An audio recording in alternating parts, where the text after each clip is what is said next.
MCR Pure Cotton Club, formals and casual shirts. பழசுக்கு எப்பவுமே மதிப்பு இருக்கு. ஒரே நிமிஷத்துல உங்களோட யூஸ் மொபைல்ஸை நம்ம டோஃபைல வித்துட்டு பணமா மாத்திக்கோங்க. Sathyabama institute of science and technology admissions open.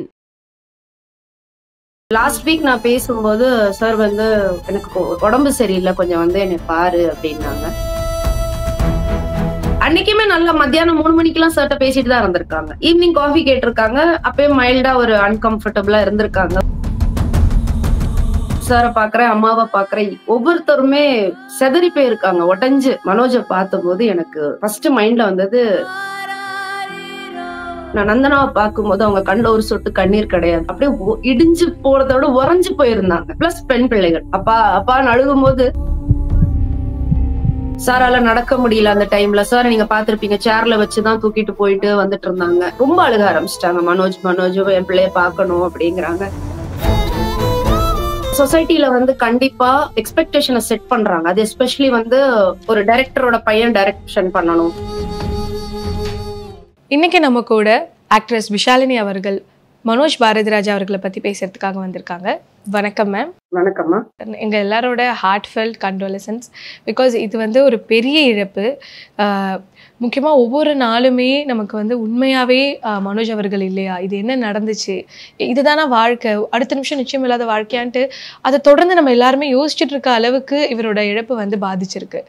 And நீங்கள் வந்து உங்களுக்கு ரொம்ப நாளாக வந்து பாரதிராஜா அவர்களை தெரியும், அவர் உருவாக்கப்பட்ட ஒரு ஆளுன்னும் போது இன்னுமே உங்களுக்கு ரொம்ப வந்து இது ஒரு பெரிய இம்பேக்ட் கிரியேட் பண்ணியிருக்கோம். ஸோ நீங்கள் இந்த ஒரு விஷயம் எவ்வளோ ஒரு பெரிய ஒரு பாதிப்பாக இருக்குது மேம் வாழ்க்கையில்? முதலாக எல்லாரும் சொல்ற மாதிரி பாரதிராஜா சார் தான் என்னை வந்து இந்த இண்டஸ்ட்ரியில வந்து என்னை இன்ட்ரடியூஸ் பண்ணாங்க. ஸோ என்னோட ரிலேஷன்ஷிப் டுவர்ட்ஸ் பாரதிராஜா சார், உங்க family, Manoj, every single person இந்த ஃபேமிலி எனக்கு வந்து ரொம்ப, என்னோட கரியர் ஸ்டார்ட் ஆன நாள்ல இருந்து எனக்கு எல்லாருமே ரொம்ப நெருக்கமா பழக்கப்பட்டவங்க. ஸோ இதை வந்து ஒரு டைரக்டர் வீட்டு இழப்பாவோ இல்லை இன்னொரு வீட்டு இழப்பாவோ என்னால கண்டிப்பா இதை பார்க்க முடியல. இது என் வீட்டு இழப்பாதான் நான் நிச்சயமா அதை பாக்குறேன். சோ நிச்சயமா வந்து இது வந்து ஏற்கக்கூடிய ஒரு ஒரு ஒரு இழப்பே கிடையாது. இப்போ ஆஃப் லைட் வந்து நான் சார் கிட்ட கொஞ்சம் அடிக்கடி பேசிட்டே இருப்பேன். சோ லாஸ்ட் வீக் நான் பேசும்போது சார் வந்து எனக்கு உடம்பு சரியில்லை, கொஞ்சம் வந்து என்னை பாரு அப்படின்னாங்க. நான் சொன்னா, நான் எவ்வளவு சீக்கிரம் முடியுமோ நான் வந்து உங்களை பாக்குறேன் சார் அப்படின்னு சொல்லிட்டு இருக்கும்போது எனக்கு மனோஜுக்கு உடம்பு சரியில்லைங்கிற விஷயம் தெரியாது. ஆக்சுவலி இந்த நியூஸ் வந்து சர்க்குலேட் ஆனோடனே ஃபர்ஸ்ட் சோசியல் மீடியால பார்க்கும்போது நான் கிடையாது, யாருமே இது பொய்யான ஒரு தகவலா தான் இருக்கும்னு நினைச்சேன். ஏன்னா நான் ரீசெண்டா மனோஜை மீட் பண்ணும்போது he was quite healthy and happy. So எனக்கு இது வந்து பயங்கர ஒரு ஷாக்கான நியூஸா இருந்தபோது எனக்கு ஃபர்ஸ்ட் ஒரு ஃபியூ மினிட்ஸ் வந்து ஏதோ ஒரு வதந்தியா இருக்குமோ அப்படிங்கறது மாதிரி இருந்தது. தென் ஐ கால்ட் அப் சரோட சர்க்கிள்ல இருக்கிற ரொம்ப ஆத்தென்டிக்கா யார்கிட்ட பேச முடியுமோ கேட்டபோது, ஆமா இது உண்மைன்னு நிச்சயமா இது எனக்கு பெரிய ஷாக்கா இருந்தது. நான் உறைஞ்சு போயிட்டேன். சார் வீட்டுக்குள்ள கால் வைக்கிற தைரியமே எனக்கு இல்லாம இருந்தது. ஏன்னா எனக்கு நிச்சயமா தெரியும் சாரோட இழப்பு இது எப்படி இருக்கும், அவர் எப்படி இதை ஃபீல் பண்ணுவாரு அப்படின்ட்டு. சோ உள்ள போயாச்சு. எனக்கு நான் போய் சாரை பாக்குறேன், அம்மாவை பாக்குறேன், ஒவ்வொருத்தருமே செதறி போயிருக்காங்க, உடஞ்சு. அது வார்த்தையால சொல்லவே முடியாத ஒரு சூழ்நிலையா இருந்தது.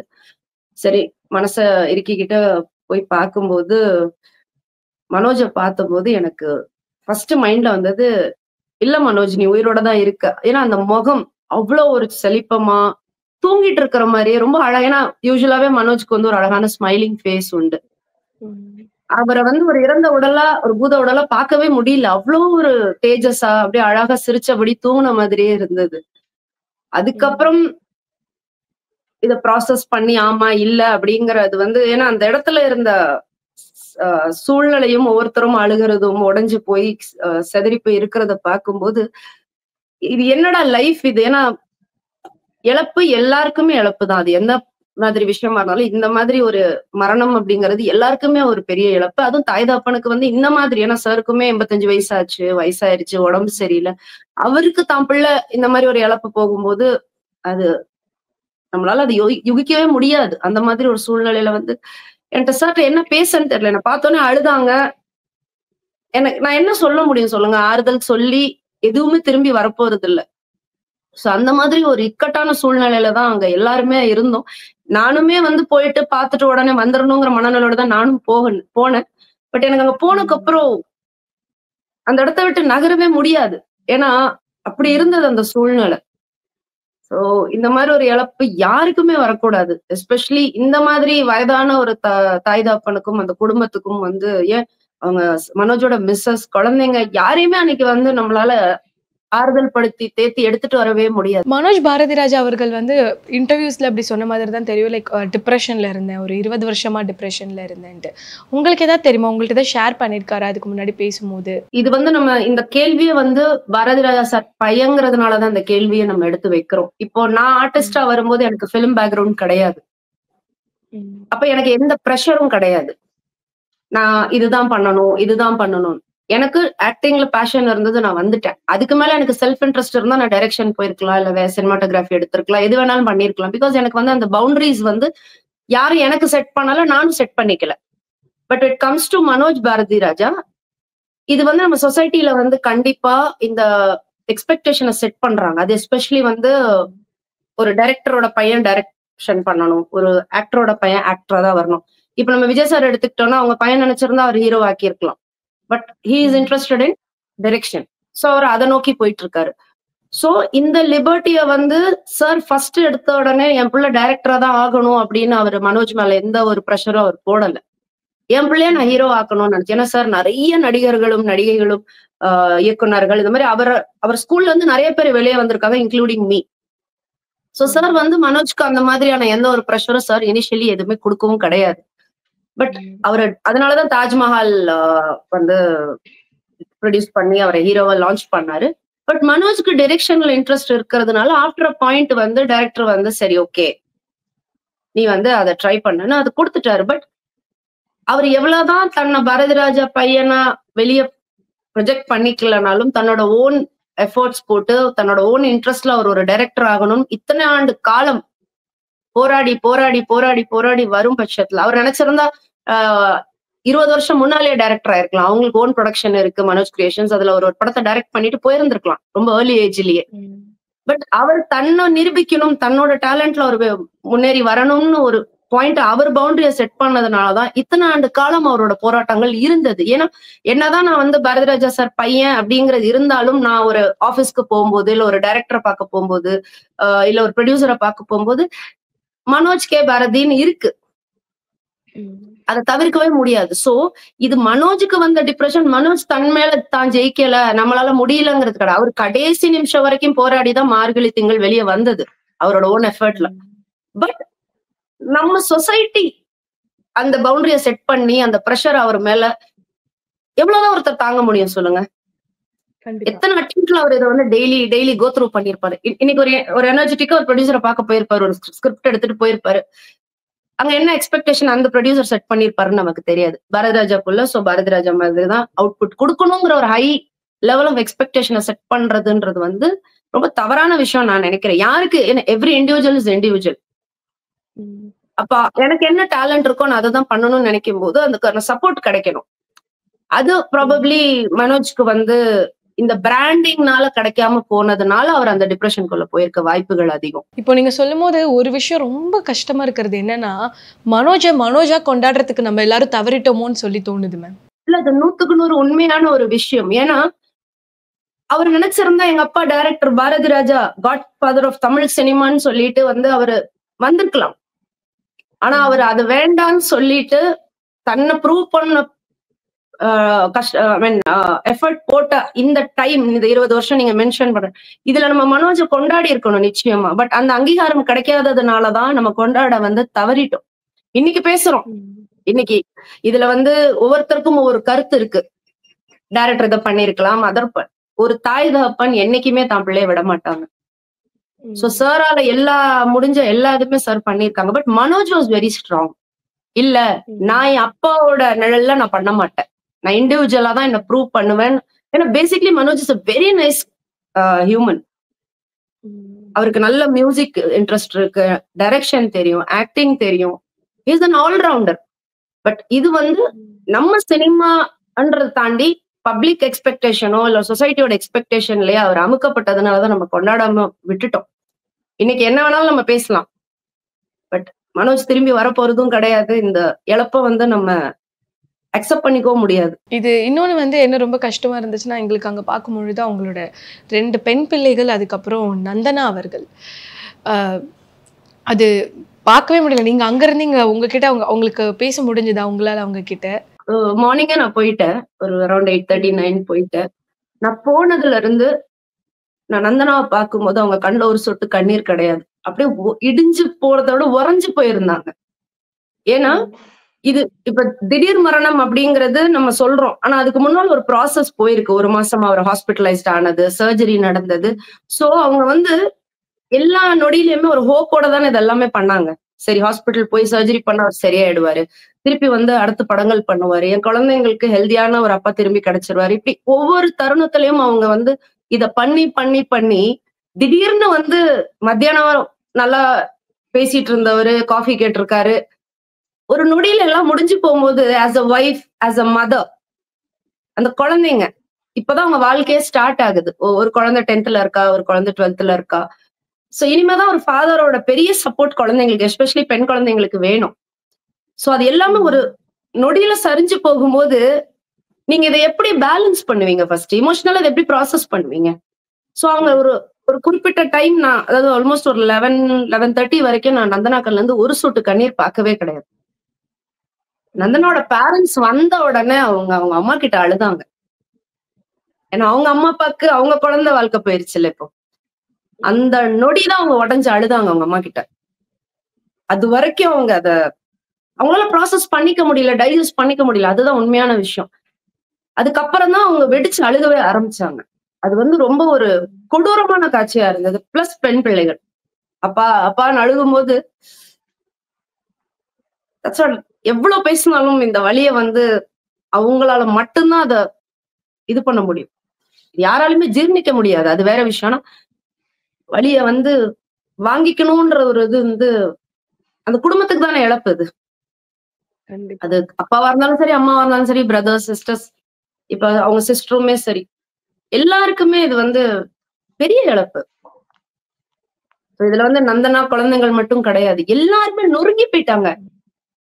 அதுக்கு அடுத்த நாள்லாம் சார பார்க்கவே முடியல. இப்போ நந்தனா அவர்கள் அண்ட் மனோஜ் சார் இவங்களோட அந்த பாண்ட் அந்த அவங்க லவ் பத்தி நம்ம இப்போ நிறைய வீடியோஸ் வந்து ஷேர் ஆயிட்டு இருக்கு. அவர் அந்த கடைசி எடுத்த மார்கழி திங்கள் படம் அப்போ அந்த லான்ச்சில் கூட பார்த்தீங்கன்னா மனைவி பிள்ளைகள்னு சொல்லி உடஞ்சி அழுதாரு. நந்தனா அவங்க தான் ஒவ்வொரு நாளும் நான் வந்து ஜெயிச்சிருவேன்னு சொல்லி எனக்கு அவ்வளோ சப்போர்ட் பண்ணுவாங்கன்னு அவரை பத்தி பேசியிருக்காங்க. நீங்க இதுக்கு முன்னாடி நேரில் பார்த்துருப்பீங்கல்ல, ஸோ உங்ககிட்ட அவங்க நீங்க பார்த்ததுலயும் அவர் சொன்னதுலயும் அவங்க பாண்ட் பத்தி நீங்க சொல்லுங்களேன். இப்போ மனோஜ் வந்து எப்படி டைரக்டரோட பையன் அப்படிங்கறது ஒரு கிஃப்டோ, மனோஜ்க்கு நந்தனா வந்து ஒரு பெரிய கிஃப்ட். ஏன்னா ஆப்வியஸ்லி எல்லாருக்கும் தெரியும், அவங்க ஒரு Malayali, she is from Kerala. Bharathiraja sir குடும்பத்துல வந்து மருமகளா வாழணும் அப்படிங்கிறது வந்து ஒரு பெரிய கொடுப்பனை. சோ அவங்க வந்து இத்தனை ஆண்டு காலம் லவ் மேரேஜ் பண்ணிட்டு வந்து மனோஜோட இந்த struggle how many ever years இத வந்து அவங்க சப்போர்ட் பண்ணி மனோஜ மார்கழி திங்கள்னு ஒன்ன கொண்டு வர வரைக்கும் ஒரு உறுதுணையா இருந்து, ஒரு பேக் போனா இருந்து இவ்வளவு தூரம் கொண்டாந்துருக்காங்கன்னா, அப்ப அந்த லவ்வோட இன்டென்சிட்டி எப்படி இருக்கும்னு யோசிச்சு பாருங்க. அந்த பாண்ட் எவ்வளோ ஸ்ட்ராங்கா இருந்ததுன்னா அவர் ஜெயிக்கிற வரைக்கும் அவர் கூடயே நின்றுருக்காங்க. ஏன்னா அவங்க மேல வச்ச நம்பிக்கையை விட மனோஜ் மேல வச்ச நம்பிக்கை அதிகம். என் ஹஸ்பண்ட் ஒரு நாள் நிச்சயமா அவர் நினைச்சதை அச்சீவ் பண்ணுவார். And she is a very mature and very sorted person. அவங்க ரொம்ப மெச்சூரான ஒருத்தவங்க. சோ மனோஜ் வந்து ஒரு நல்ல ஃபாதர், ஒரு நல்ல ஹஸ்பண்ட். ஏன்னா மனோஜ்குள்ள எப்பவுமே ஒரு குழந்தை உண்டு.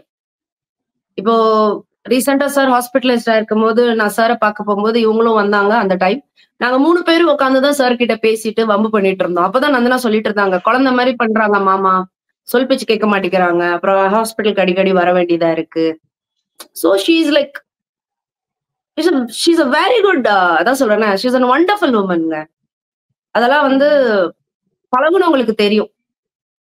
சோ அவங்களோட அந்த ஒரு என்ன சொல்லுவாங்க, her personality and her character, அந்த பேஷன்ஸோட அந்த பேஷன்ஸ் லெவல், ஏன்னா பேஷன்ஸ் ரொம்ப முக்கியம் ஜெயிக்கிறதுக்கு. சோ அந்த சப்போர்ட் சிஸ்டம் இருந்து மனோஜ் இல்லப்பா உங்களால முடியும், நீங்க வருவீங்கன்னு சொல்லி சொல்லி கொண்டாந்த பெண் தான் அவங்க. She is a real woman, சிங்க பெண்ணுங்க. பட் இன்னைக்கு அவங்களோட லாஸ் அப்படின்னு பார்க்கும்போது உண்மையிலேயே ரொம்ப கஷ்டமா இருக்கு. ஒய்ஃப் குழந்தைங்கன்னா மனோஜுக்கு உயிர். அவர் உலகமே அதுதான். அவர் உலகமே அதுதான். இவங்களுக்கும் உலகமே அவர் தான். பட் இன்னைக்கு இந்த இதய அறுவை சிகிச்சை அப்படிங்கிற அந்த ஒரு விஷயம் சொல்லும் போதே எப்படி அவருக்கு இதய ரிலேட்டடான பிரச்சனைகள் எப்படி ஆரம்பிச்சது, என்ன ஆச்சு, எவ்வளோ நாட்களா இருந்தாருன்ற ஒரு பெரிய கேள்வி எல்லாரோட மனசுலயும் வந்துச்சு. உங்களுக்கு இதை பத்தி ஏதாவது சொன்னாங்களா, எப்போ இவருக்கு இந்த பிரச்சனை ஆரம்பிச்சதுன்னு? இல்ல, எனக்கு அதான் நான் சொன்னேன் இல்லையா, எனக்கு மனோஜ்க்கு இந்த ஹெல்த் இஷ்யூ இருக்கிறது எனக்கு தெரியாது, டு பி ஆனஸ்ட். ஹார்ட்ல இஷ்யூ வந்திருக்குங்க. ஏன்னா நான் சார் கிட்ட நான் நிறைய விஷயம் பேச முடியாது இல்லையா, ஏன்னா அவங்களுக்கு ஏஜ் ஆயிருச்சு. ஒரு 5 minutes சாப்பிட்டீங்களா சார், என்ன பண்ணி ஒரு அட்டெண்டன்ஸ் மாதிரி அப்பப்ப பேசுவேன். சோ ரொம்ப டீடைல்டாலாம் நான் சார் கிட்ட இது விஷயமா பேசினது கிடையாது. ஏன்னா நான் லாஸ்டா மனோஜை பார்க்கும்போது வாஸ் குவைட் ஹெல்தி. நாங்க சிரிச்சு பேசிட்டு கிட்டத்தட்ட ஒரு 1 hour இருக்கும். நாங்க உட்காந்து ஹாஸ்பிட்டல்ல ரூம்ல பயங்கரமா கலாட்டா பண்ணிட்டு உட்காந்துருந்தோம். அவருக்கு 13 yearsலயே அந்த டயபெட்டிக் இஷ்யூ இருந்திருக்கு, சைல்ட்ஹுட்லயே இருந்திருக்கு. பட் நான் நிறைய தடவை மனோஜ் ஷூட்ல பாத்திருக்கேன், நான் அங்க தேனியில இருக்கும் போதும் சரி. சோ என்ன அடிக்கடி பாப்பேன், பேசியிருக்கேன். பட் ஹெல்த் இஷ்யூஸ் பத்தி எனக்கு எந்த ஐடியாவுமே இல்லாம இருந்தது. அப்பார்ட் ஃப்ரம் தட், இந்த மாதிரி ஒரு இஷ்யூ வந்த உடனே ஹாஸ்பிட்டல்ல அட்மிட் பண்ணிருக்கோம், சர்ஜரி பண்ணிருக்கோம். 1 month ago 15 days ஹாஸ்பிட்டல்ல இருந்து ஆயிடுச்சு. அன்னைக்குமே நல்லா மத்தியானம் 3 மணிக்கெல்லாம் சர்ட்ட பேசிட்டு தான் இருந்திருக்காங்க. எனக்கு ஒண்ணும் இல்ல, நான் நல்லா இருக்கேன், இனிமேல ஃபியூச்சர்ல எனக்கு ஒரு பிரச்சனையும் இல்லப்பா அப்படின்லாம் பேசியிருக்காங்க.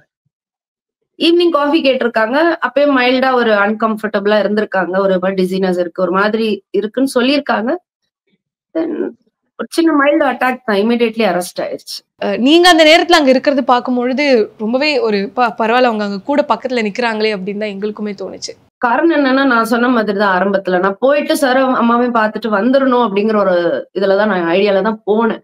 பட் அங்க போனதுக்கு அப்புறம் நடக்கிற விஷயங்கள் இப்ப எப்படின்னா, மத்தியானம் அந்த 11 மணி வரையும் பாத்தீங்கன்னா ரிலேட்டிவ்ஸ் ஊர்ல இருந்து வரணும்.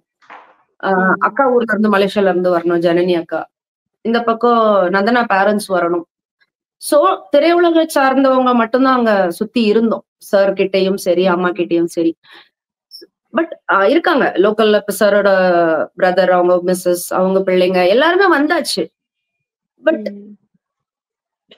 இப்போ எனக்கு அம்மா கிட்ட போய் என்ன பேசணும்னு கூட தெரியாது அந்த நொடியில. பட் அவங்க ஒரு பயங்கரமான ஒரு உடைஞ்சு போய் ஷேட்டர்டா இருக்கும்போது என்னால அவங்களுக்கு போய் ஆறுதல்லாம் சொல்ல முடியாது, அதுக்கான இதே கிடையாதுங்க. பட் எனக்கு அவங்கள விட்டு போக முடியல. இப்ப உள்ள சார் கிட்ட 4 பேரு சாருக்கு ஆறுதல் சொல்லிட்டு வரவங்க எல்லாம் சாரை தான் ஃபர்ஸ்ட் ப்ரையாரிட்டைஸ் பண்ணி பார்த்துட்டு இருக்கும்போது எனக்கு அங்கேயும் ரொம்ப நேரம் இருக்க முடியல, நான் அவர் அழுகிறத பார்க்க முடியல. இங்க அம்மா அழுகுறாங்க. சோ இது நீங்க பாத்திருந்தீங்கன்னா நான் அங்கேயும் இங்கேயுமா தான் இருந்தேன். ஏன்னா என்னால ஒரு இடத்துல உட்காந்து மவுண்ட் பண்ண முடியாது. நான் அம்மாவையும் பார்க்கணும், அந்த பக்கம் குழந்தைங்க அழுகுறாங்க, அவங்கள பார்க்கணும். எல்லாருமே செதறி போய் இருக்கும் போது நீங்க ஒருத்தரை சார்ந்து அங்க உட்காரக்கூடிய சூழ்நிலை இல்ல. ஒருத்தர் அடுத்தடுத்து யாராவது ஒருத்தர் கிட்ட இருந்துகிட்டே இருக்க வேண்டிய சூழ்நிலையா தான் இருந்தது. அதே மாதிரி அங்க நம்ம கிரிமேஷனுக்கு போகும்போது என்னாலலாம் அந்த ஒரு ஸ்டேஜுக்கு மேல உள்ள போக முடியல. ஏன்னா நான் போனதும் கிடையாது, நான் பார்த்ததும் கிடையாது, எனக்கு அவ்வளவு தைரியமும் கிடையாது. சாரால நடக்க முடியல அந்த டைம்ல. சார் நீங்க பாத்திருப்பீங்க, சேர்ல வச்சுதான் தூக்கிட்டு போயிட்டு வந்துட்டு இருந்தாங்க.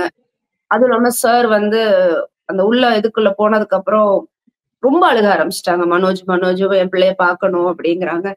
அம்மா ஆஸ் அ மதர் அவங்க சொல்ற வார்த்தைகள் எல்லாம் எனக்கு ஒரு அந்த வீட்டுல கடைசி இறுதி சடங்கு வீட்டுல பண்ணுவாங்க இல்லையா, அதெல்லாம் பண்ணும்போது கூட நான் கிட்ட போல, தள்ளி நின்னுட்டேன். ஏன்னா அதெல்லாம் ரிலேட்டிவ்ஸ் பண்ணிட்டு இருக்காங்க, நம்மளால அதெல்லாம் பார்க்க முடியல.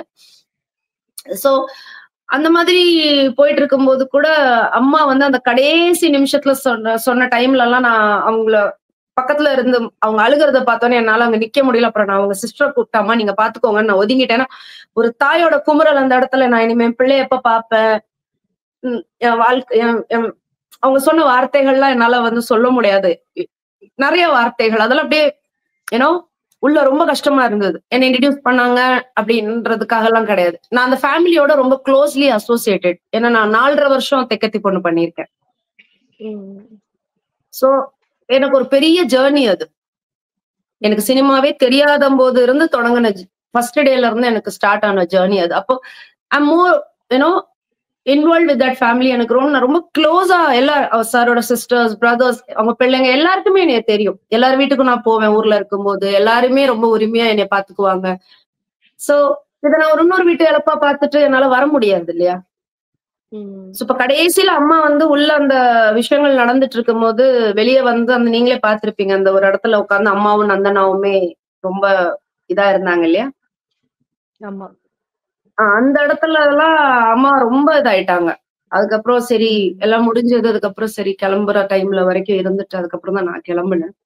பட் வந்துட்டு என்னால வந்து அந்த ஹோல் டே நடந்தது வந்து பேக் டு பேக் ஃபிளாஷ் மாதிரி வந்து வந்து எனக்கு அன்னைக்கு ஃபுல்லா எனக்கே உடம்பு சரியில்லாம தான் போயிருச்சு. ஏன்னா அழுகுறதுன்றது வேற, இது டைஜஸ்டே பண்ண முடியாதுங்க, இப்ப வரைக்கும் பண்ண முடியல. இதே நேரத்துல மனோஜ் அவர்களை பத்தி பேசுற நிறைய பேர் சொல்றது என்னன்னா, அவரோட சிரிப்பு அவ்வளோ ஒரு ஹம்பிள் பர்சன், ரொம்ப ஒரு டைமண்ட் அப்படிங்கிற மாதிரி அவரை ரொம்ப அவரோட குணங்களே வந்து எல்லாரையோட மனசுலயும் ரொம்ப ஒரு நீங்கா இடம் பிடிச்சிருக்கு.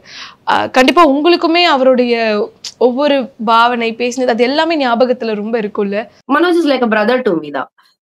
பட் இப்ப வந்து என்ன சொல்றது, அவர் எல்லார்கிட்டயுமே இருக்கிற அந்த ஒரு ரிலேஷன்ஷிப் வந்து ரொம்ப பியூட்டிஃபுல்லா அவர் மெயின்டைன் பண்ணுவாரு. அதனாலதான் எனக்கு ரொம்ப கஷ்டமா இருக்கு. இப்ப இது நான் உள்ள இன்வால்வ்டா இருக்கேன், அந்த ஃபேமிலிக்குள்ள நான் சார் கூட ஒர்க் பண்ணிருக்கேன், அதனால எனக்கு இந்த மாதிரி இருக்கு. நீங்க அவரோட ஃப்ரெண்ட்ஸ் யார்கிட்ட கேட்டீங்கன்னா அவங்க சொல்றதும் அதேதான் இருக்கணும். அவன் ரொம்ப ஜாலியா இருப்பான். ஏன்னா அவர்கிட்ட வந்து ஒரு விஷயம் என்னன்னா, அவருன்னு கிடையாது, பொதுவாவே ரொம்ப ஃபன் லவரா இருக்கிறவங்க, ரொம்ப ஜாலியா இருக்கிறவங்க பொதுவா அவங்க கஷ்டத்தை வெளியே சொல்ல மாட்டாங்க. But Manoj is a very raw is real. அவரு சார் மாதிரி தான், எதையுமே ஃபில்டர் போட்டுலாம் வந்து பேசுற ஆள் கிடையாது. இப்ப அதனாலதான் நீங்க இந்த கேள்வி என்கிட்ட கேட்டீங்க. 20 வருஷமா டிப்ரெஷன்ல இருந்தேன்னு. ஆமா நான் இருந்தேன், ஆனா நான் கஷ்டப்படுறல ஜெயிக்கிறதுக்கு. அவர் ஒன்னும் தப்பு பண்ணலையே. மனோஜ் அவர்கள் வந்து நம்ம நிறைய பேருக்கு நிறைய நல்ல குணங்கள் சொல்லி கொடுத்துருக்காரு. அவர் நிறைய விஷயங்கள் வந்து நம்ம எல்லாரோட மனசுலையுமே வந்து கற்றுக் கொடுத்துருக்காரு. அதையும் நம்ம தெரிஞ்சுக்கிட்டு அவரோட நினைவுகளோடும் வந்து நம்ம இதுக்கப்புறம் பயணிப்போம். நீங்கள் அவரோட மெமரிஸ் அண்ட் சாரை பற்றியும் வந்து இன்னைக்கு ஷேர் பண்ணதுக்கு வந்து ரொம்ப நன்றி. அண்ட் முக்கியமாக பாரதிராஜ் அவர்களுக்காக நம்ம எல்லாரும் வந்து ப்ரே பண்ணிப்போம், அவர் இன்னும் வந்து ஸ்ட்ராங்காக இருக்கணும்னு சொல்லிட்டு. ஸோ எங்களுக்காக இன்டர்வியூ கொடுத்ததுக்கு ரொம்ப நன்றி. முதல்ல நான் கலாட்டா டீமுக்கு வந்து ஒரு பெரிய தேங்க்ஸ் சொல்லிக்கிறேன். ஏன்னா இதை நான் ஒரு இன்டர்வியூ பார்க்கல, என்னோட உள்ள இருக்கிற இந்த ஆதங்கம், வேதனையும் வலியும் தான் நான் ஷேர் பண்ணிக்கிறேன். சோ எனக்கு இது ஒரு வாய்ப்பு கிடைச்சது மனோஜை பத்தி பேசுறதுக்கு அப்படிங்கறத நான் சொல்லுவேன். நான் வந்து இன்னைக்கு இருக்கிற ஜெனரேஷனுக்கு நான் ஒரு சின்ன ஒரு ரிக்வெஸ்ட் தான் சொல்லுவேன். உலகம் என்ன வேணாலும் சொல்லிட்டு போட்டோம், ஏன்னா நம்ம கிரிட்டிசிசம் கொடுத்துக்கிட்டே இருக்கிறதுக்கு தான் இந்த உலகம், ஜட்மெண்ட்ஸ் இருந்துகிட்டே தான் இருக்கும். சோ யார் எது சொன்னாலும் உங்க மனசாட்சிக்கும் உங்களுக்கு பிடிச்ச விஷயங்களை சந்தோஷமா பண்ணுங்க, ஸ்ட்ரெஸ் எடுத்துக்காதீங்க. ஜெயிக்கணும் அப்படின்ற ஒரு ப்ரெஷரை தன் மேல போடாதீங்க. எது எப்பப்ப நடக்குமோ கண்டிப்பா நடக்கும். So just keep going. உங்களோட எஃபர்ட்டும் உங்க ஹார்ட் ஒர்க்கையும் போட்டுட்டே இருங்க, நிச்சயமா அது ஒரு நாள் உங்களுக்கு யூனிவர்ஸே திருப்பி கொடுக்கும். MCR Pure Cotton Club, formals and casual shirts. பழசுக்கு எப்பவுமே மதிப்பு இருக்கு. ஒரே நிமிஷத்துல உங்களோட யூஸ் மொபைல்ஸை நம்ம டோஃபைல வித்துட்டு பணமா மாத்திக்கோங்க. Satyabama Institute of Science and Technology, admissions open.